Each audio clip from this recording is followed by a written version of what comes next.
Buenos días, buenas tardes, buenas noches, muy bienvenidos una vez más a nuestro Jardín del Alma.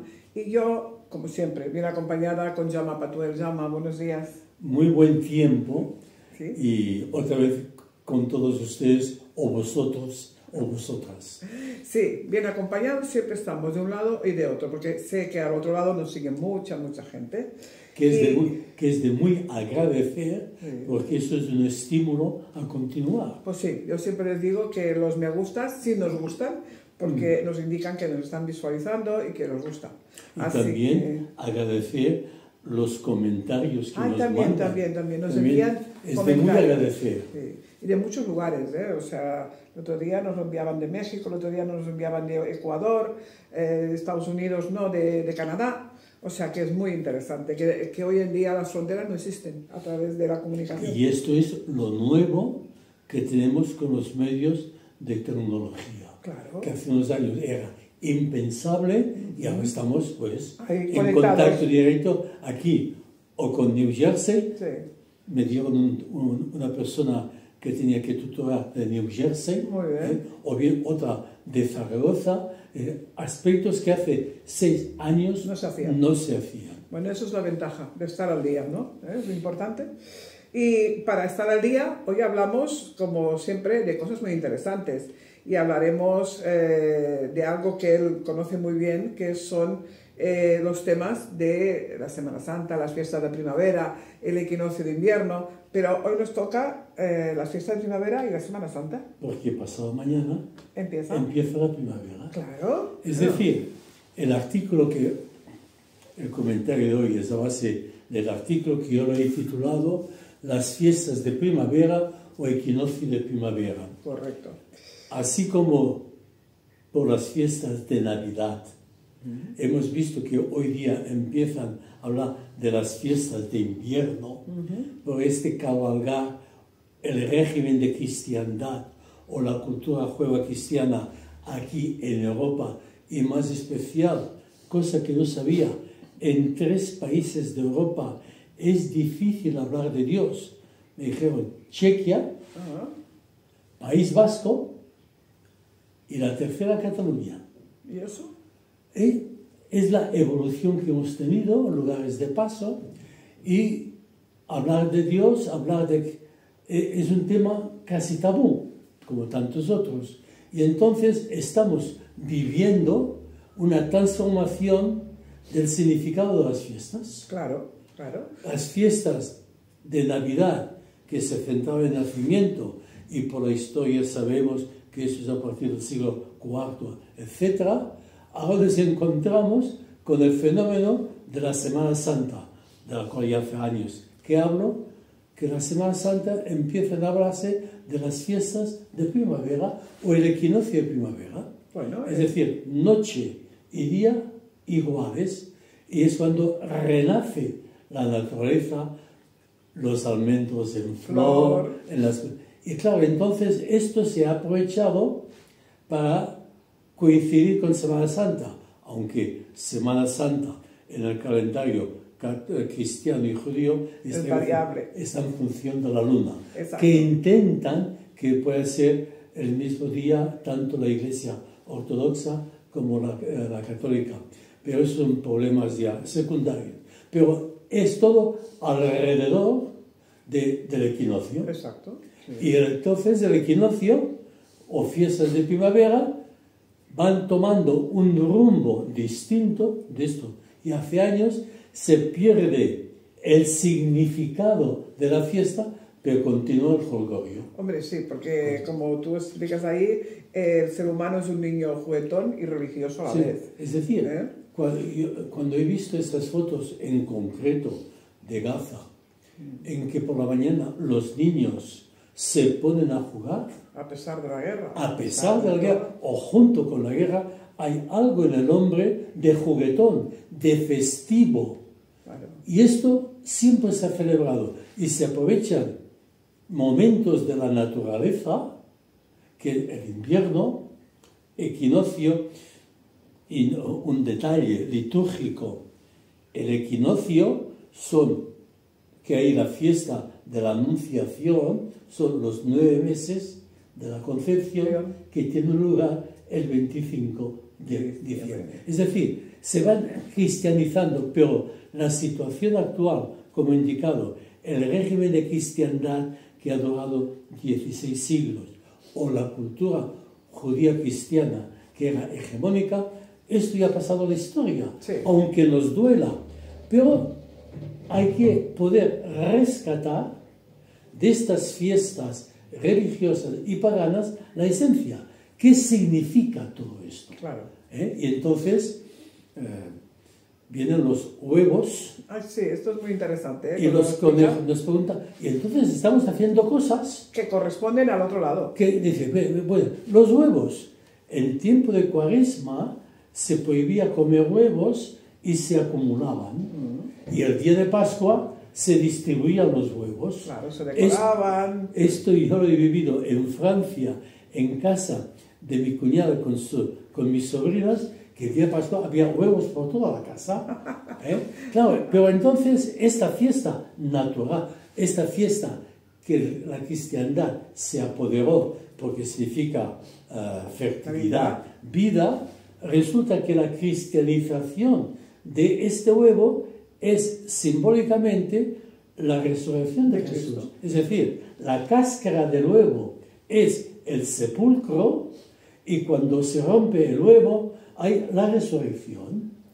Esto es la significación que hoy día nadie piensa en él. No, nadie se lo sabía tampoco. Pero está el huevo de Pascua. Significa esto. Y luego también viene el otro que yo lo he descubierto ahora, que en muchos lugares, sobre todo en el mundo anglosajón, y aquí también, junto con el huevo, hay el conejillo.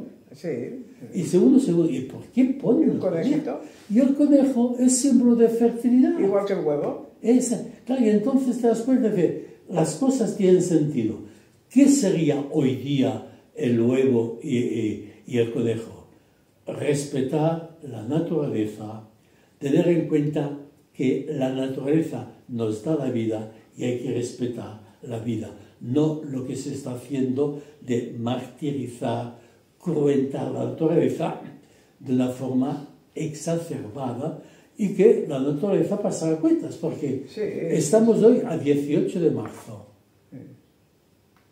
Mañana, pasado mañana empieza la primavera. Estamos en pleno invierno. Pero estamos en pleno invierno. Sí, con el frío que hace, seguro estamos en pleno invierno. Entonces hay unos cambios que lo produce el hombre. Bueno. Hay que discutirlo. Sí. La ciencia dice una cosa que hay que escuchar y respetar, pero no es la única teoría. Es decir, cuántas cosas han pasado antes y no lo sabemos. Es decir, hoy día, a 18 de marzo, si hay una inundación en México, o en la India, o en África, al segundo real tengo la información de las tres. Sí. Hace 50 años no te enterabas. Por tanto, el exceso de información puede distorsionar la mirada real a nuestro metro cuadrado. Pues sí. Y además es curioso porque todo esto está en un plano festivo y hablas de los huevos. Yo leyendo tu artículo pensaba, oye, pues igual que regalan o tiran arroz a los novios, se le podía regalar una cesta de huevos, ya que es fertilidad. O un conejito, hombre, tirarle los huevos a los novios, no, pero una cesta de huevos para empezar la vida, estaría bien, ¿no? Y entonces lo que a mí me gusta es cómo, cuando hay un hecho sobrenatural, a las 24 horas hay las tiendecitas al lado ya. Sí, claro. O sea, lo sagrado con lo profano.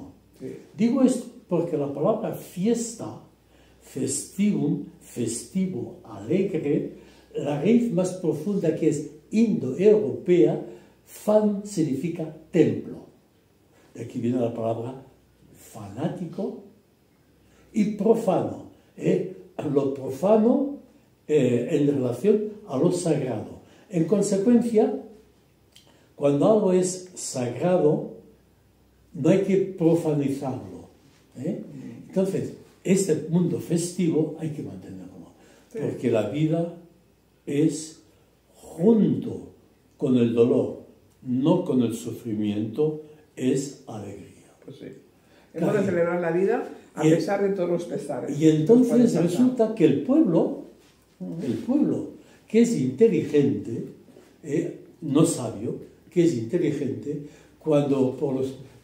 cuando la liturgia oficial, que es muchas veces monótona, sin sentido, el pueblo, por su propia cuenta, reemplaza aquello que no entiende por las procesiones, por las fiestas de fuego.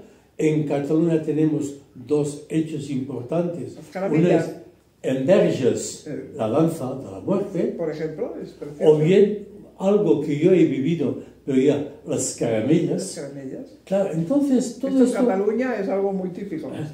Todo esto es celebrar la vida, porque hay el renacimiento, almendros en flor. Bueno, así, y eso hay que celebrarlo. Y tanto, así como en Roma se hacía la fiesta de las flores a la diosa y a la fertilidad y en todo esto, ¿qué pasa? También ahora se hace la celebración con las flores. ¿Por qué? Tenemos las calles con las catifas de flores. Gerona. Se abre Gerona en flor. Se abre Gerona en flor. Es precioso. Y entonces estamos en un momento de que hay fiestas populares fruto del calendario natural. Y ahora bien, el calendario natural empieza a modificarse por naturaleza, pero hay otro aspecto importante, que el calendario ya no es litúrgico, el calendario es tecnológico. Yo me acuerdo de mis tiempos, yo te hablo del año 64, dando clase de religión y siendo tutor, les decía, los rombos, o los conos, mejor dicho, que ponen en la carretera el sábado, dentro de poco los van a poner el viernes. Y es verdad. Porque empezábamos, porque también haciendo marcha atrás, la fiesta en los colegios era el jueves por la tarde. El jueves santo. Que ha desaparecido. No. El jueves, o sea, actualmente el colegio, la fiesta, no la hacía el sábado, la hacíamos el jueves por la tarde, era el día de excursión, de fiesta. Y el sábado era un día cualquiera de clase. ¿Se venía a clase? Sí. Oye, pero y me acuerdo, rompías la historia. Y me acuerdo que cuando se empezó a proponer el sábado como día de fiesta, artículos en la prensa, lo mismo que cuando empezó la televisión, artículos en la prensa. Y hoy día, el sábado, que no me lo toque, y un aparato de televisión ya en el portátil. Claro. Bien, digo esto como la tecnología nos va modificando los calendarios. Sí. Y entonces resulta que Semana Santa ya no suena. No. Y entonces son días de vacaciones, días de descanso, en ocasión de fiesta litúrgica, hasta, y no tardaremos demasiado, que pongan Semana Santa en días fijos. Ay, ¿por qué? Porque esto lo va a pedir la técnica, lo va a pedir el mundo laboral, tener un calendario que no desoriente. Como profesor hemos vivido el primer trimestre, en mis tiempos empezaba el 2 de octubre, y ahora empieza el 11 de septiembre. El primer trimestre son septiembre, octubre, noviembre, para diciembre. Y el segundo semestre podía ser corto, enero, febrero, y en marzo, Semana Santa, o como este año, enero, febrero, marzo y abril. Desorientaba, y el último trimestre. Y esta desorientación académica y laboral, con el tiempo nos vamos a encontrar Semana Santa en días fijos. Habrá muchas protestas, pues sí, pero llegaremos porque la técnica se va a pero entonces ya no vamos a coincidir con el calendario lunar ni solar. No. Eso ya lo hemos saltado, ¿no? Esto va a ser superado aunque no nos guste. Claro. Porque hoy se empieza a hablar de la cosmotécnica. La cosmotécnica, es decir, que la técnica en sí misma no es fruto del capitalismo.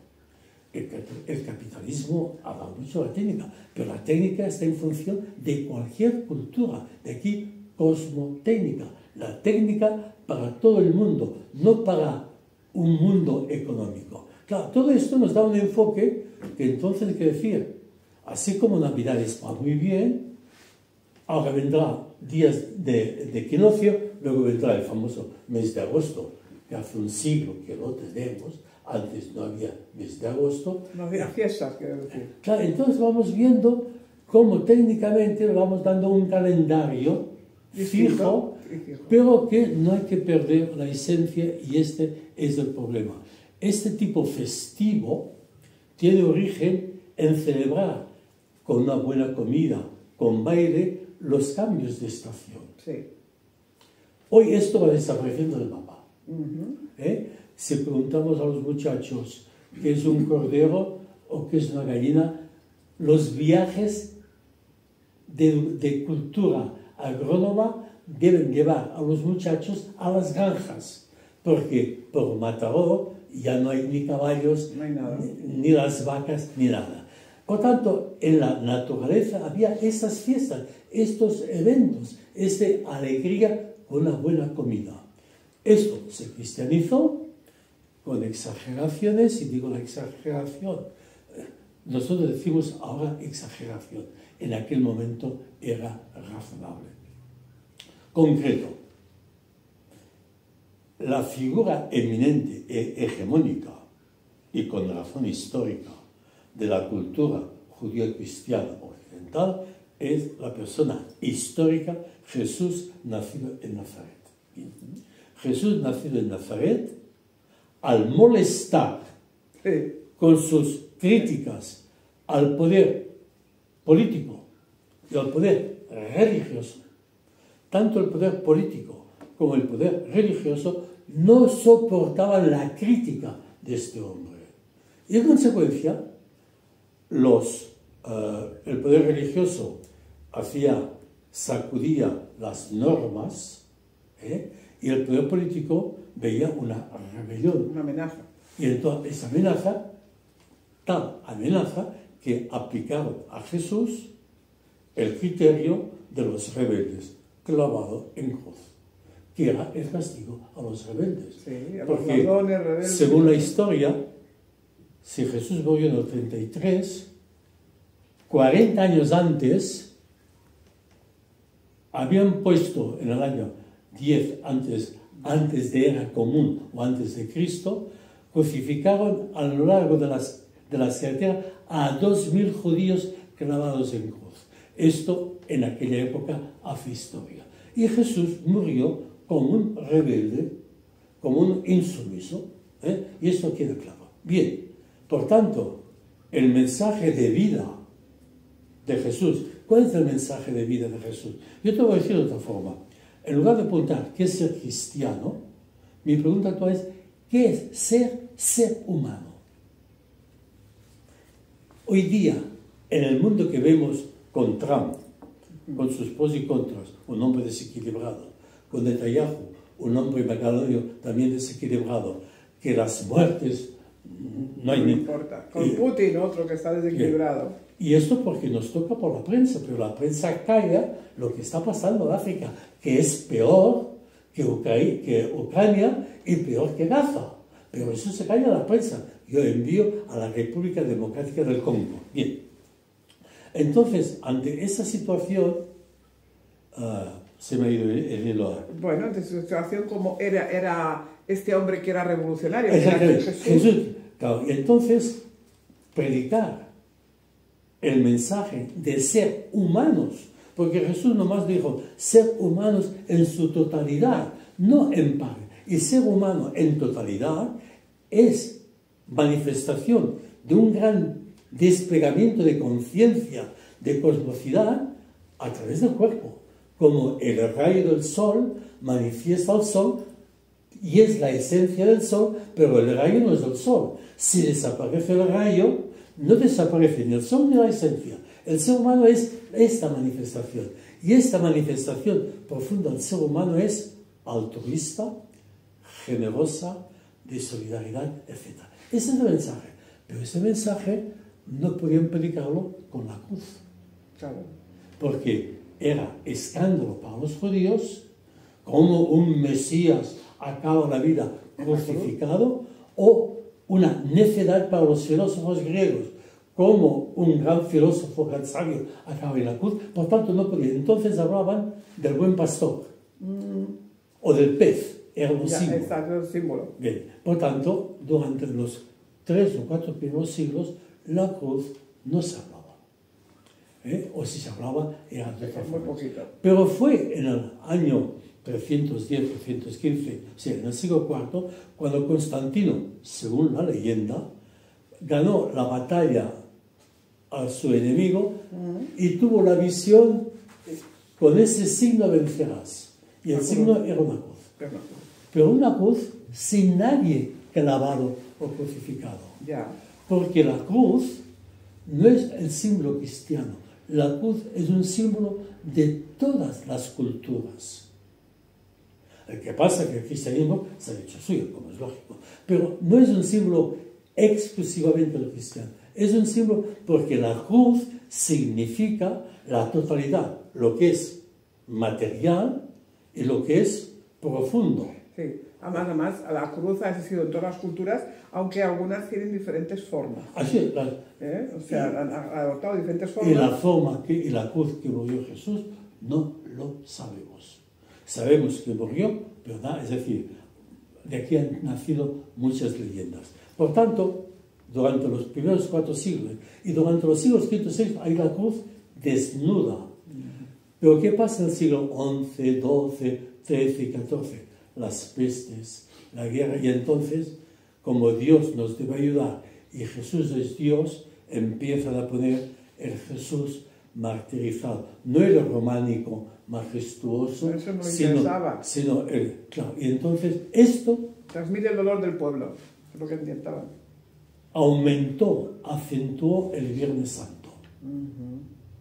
Y entonces una distorsión, por decir la palabra, fue que el día más importante de todo era Viernes Santo. Y esto es un error gravísimo del mensaje de Jesús. Bueno, pero a ver, el Viernes Santo fue cuando los armats, o la representación de los armats de aquí en Mataró que tenemos, los soldados fueron a detener a es decir, no, es que la cruz no se niega.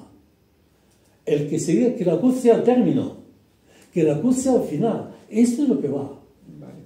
Es decir, yo no me puedo quedar con el huevo. Para que yo pueda comer el huevo, debo romper la cáscara del huevo. Por tanto, Cristo está encerrado.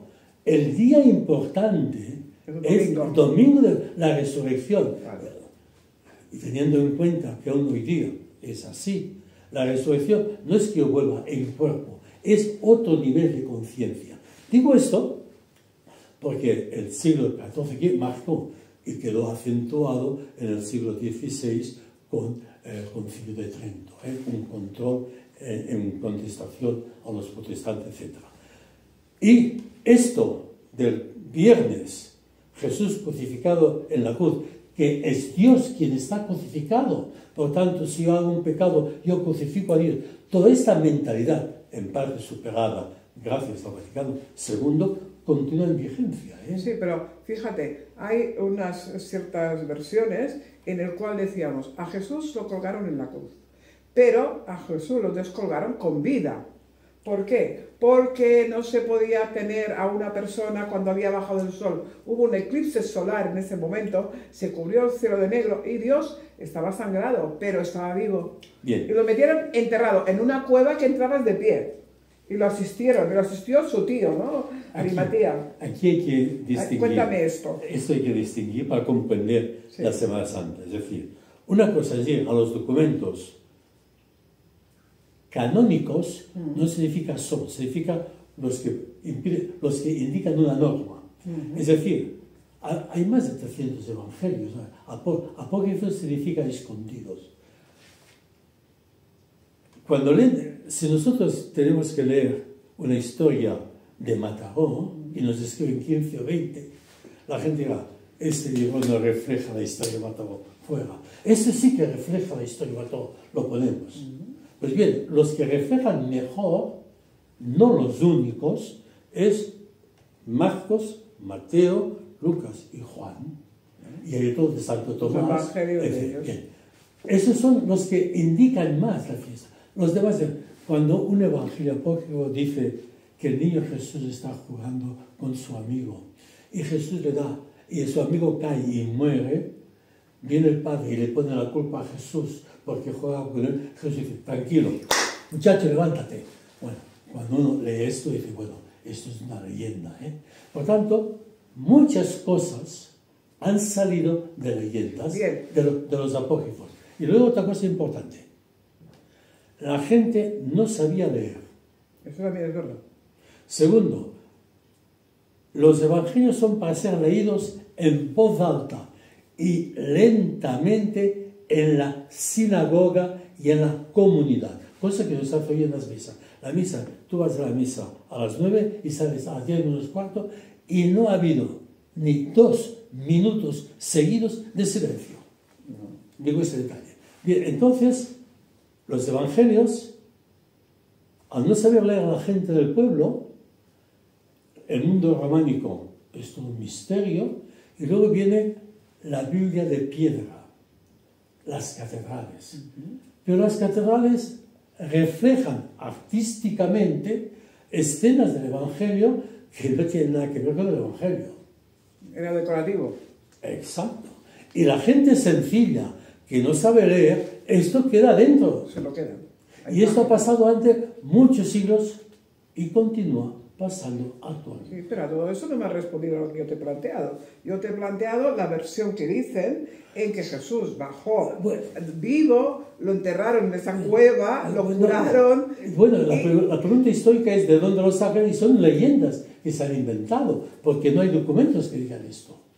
Bueno, pues igual que tampoco hay documentos que digan lo otro. Sí, y entonces tocas un tema que no vamos a entrar, muy serio. Es decir, si yo tengo la Biblia aquí o los Evangelios, me acuerdo el año 1970, con un compañero que estudiaba conmigo, que era pastor protestante, me dijo, mi hijo me ha preguntado si puede leer la Biblia. Tenía 15 años, 1970. Y él me dice, yo le he contestado así, si quieres la Biblia para rezar, aquí la tienes. Ahora, si la quieres para analizar y criticar, 4 años a la universidad. Ah, claro. Eso no se hace en 2 días. Exacto. La teología que trabajáis son 10 años de teología. Por tanto, ¿no? Entonces, hay que, y aquí viene todo un análisis histórico profundo. Sin ir más lejos, en casa me he puesto en mi armario del despacho, que quiero volver a releer con calma, son 6 volúmenes de John Meyer, el mejor libro de crítica histórica sobre los evangelios escritos a los 40, 50, 70 y 80 años después de la muerte. ¿Qué hay de historia?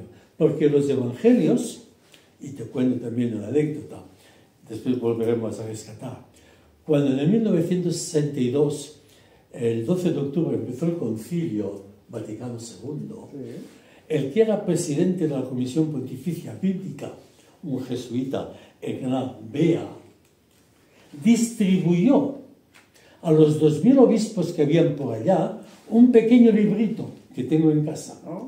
Y este pequeño librito era decir a los obispos, los evangelios no son una biografía histórica de Jesús. Es un libro de mensaje. Y aún hoy día se da en ciertos colegios y en ciertos lugares y en ciertas culturas solo se traduce los 4 evangelios. Si yo traduzco solamente los 4 evangelios y no doy explicaciones, para mí es historia. No es realidades. Cuando no es historia. Es una teología narrativa. Así como en el mundo cultural estamos habituados a la argumentación lógica de una frase, etcétera, etcétera, en aquel pueblo, en aquella cultura, y como la cultura, toda la cultura semítica y otras, lo hacen a través de metáforas, a través de personajes. Sí, es más fácil. ¿Por que qué? entiendan. Porque no es una cultura de abstracción, cosa que vino luego con la filosofía. Por tanto, los evangelios, como toda la Biblia, y como la mayor parte de los libros sagrados, son narraciones, son mensajes profundos a través de relatos. Que en un relato puede haber cosas históricas. Ayer mismo, hablando entre medio pueden coger información histórica. Ayer mismo, hablando con una persona muy inteligente, decía, el diluvio no es histórico, es un relato. Pero el fondo del relato del diluvio puede ser histórico. Es decir, una zona tuvo una inundación y a partir de este hecho histórico se ha hecho todo el relato. Es como si cogiéramos la lana, exacto, que es un hecho histórico, y lo universalizamos. Sí, como si hubiera hecho alrededor de todo el mundo cuando fue focalizado en un espacio y tiempo. Por tanto, en el relato hay un fondo histórico, sí, o puede haber, pero el relato no es histórico. Claro, entonces, ¿dónde nos vamos? A esto voy, a Semana Santa. La Semana Santa, que hoy estoy contemplando, viajes de cultura, días de retiro, o viajes de excursión, o días de meditación familia. también. Por tanto, hay que recuperar lo que la naturaleza da, el renacimiento, es decir, que el hombre que el ser humano se vea en su totalidad. Ahora bien, este ver en su totalidad lo está negando el paradigma nuevo que tenemos, que es un paradigma tecnócrata, el poder de la técnica. La técnica no dice si esto es bueno o malo. Aquí te presento un cuchillo, aquí te presento una bola. ¿Buena o mala? No lo sé, dependerá del cada uno. De lo que el uso que le hagas. Y entonces nos encontramos que el mundo tecnológico en pleno 2025 está para matar a gente. Y también para ayudar a la gente. Yo cuando leo la prensa médica y psicoanalítica, te das cuenta cómo la técnica está en función de evitar enfermedades. Sí. Pero también te ves que el mundo armamentístico han subido. Se expande. ¿Qué está pasando? ¿Por qué? Porque es una locura de negocio, ¿eh? El paradigma tecnócrata, y esto es el gran símbolo, que no hay nadie que no lo tenga, esto en función nuestra, nosotros en función de esto. Y sabiendo que la información que nos dan es manipulada. Por supuesto. Ante todo esto, tienes que saber utilizarlo. Las fiestas de primavera, el equinoccio, que simboliza que lo que hemos sembrado renace, el hombre debe aprender a pensar, capacidad crítica, sin miedo a que sea diferente de los demás por pensar por sí mismo. Y esto hoy día no se aguanta. No se practica.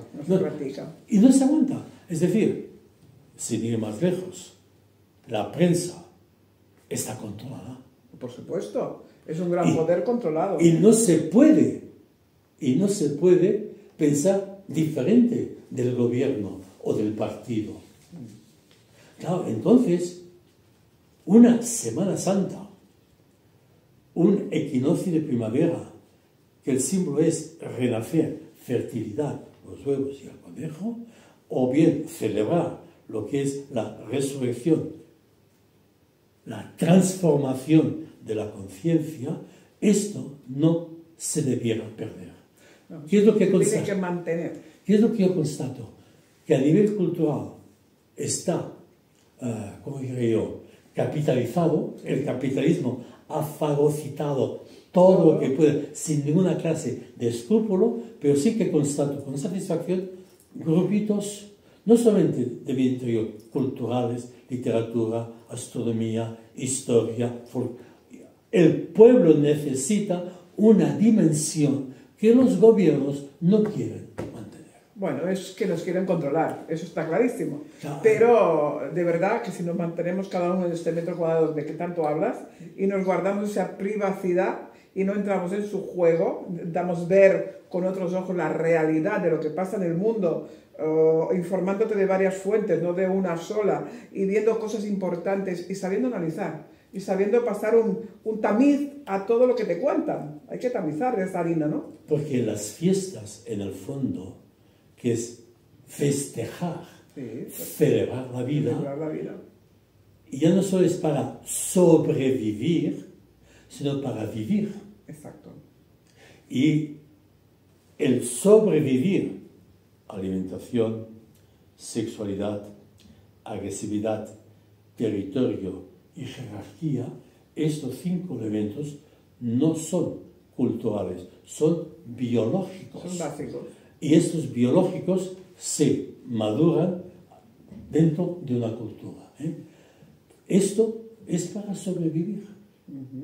Pero resulta que el cerebro, además de eso, tiene, creo que no me está ínsula, un aspecto que es gratuito, el cerebro.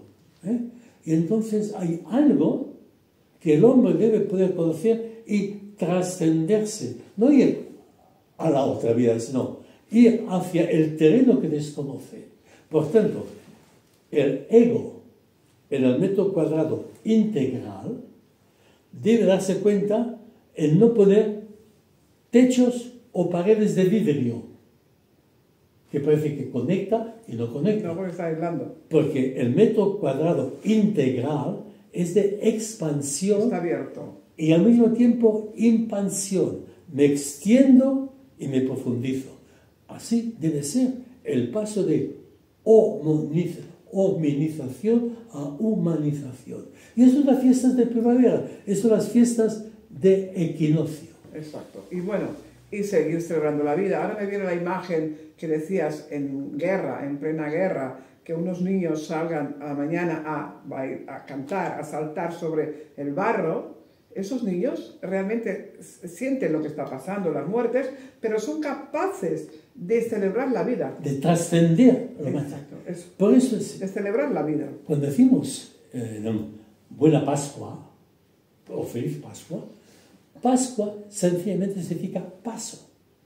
Por tanto, Pascua significa feliz liberación. Exacto. Por tanto, si el mensaje de la naturaleza y el mensaje en el mundo cristiano de Jesús o el mensaje en el mundo oriental de los sabios es mensaje de liberación, de liberarnos de nuestra esclavitud interior, que somos más esclavos de lo que nos imaginamos, Sí. y no tan libres como soñamos, como también liberarnos de las esclavitudes que el mundo tecnócrata nos está poniendo a través de esta plutocracia, de este poder de pocos ricos. Exacto.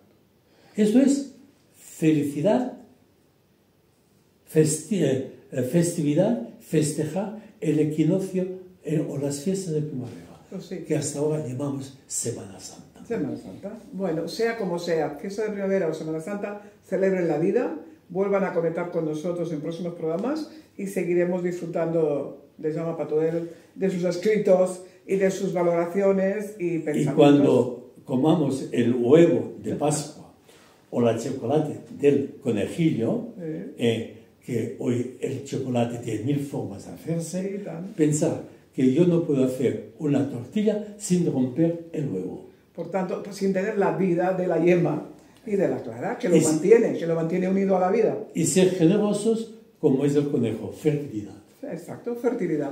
Bueno, hasta la próxima. Aquí os volvemos a esperar. Gracias, Jaume. Buenos días. Y gracias a ustedes por seguirnos.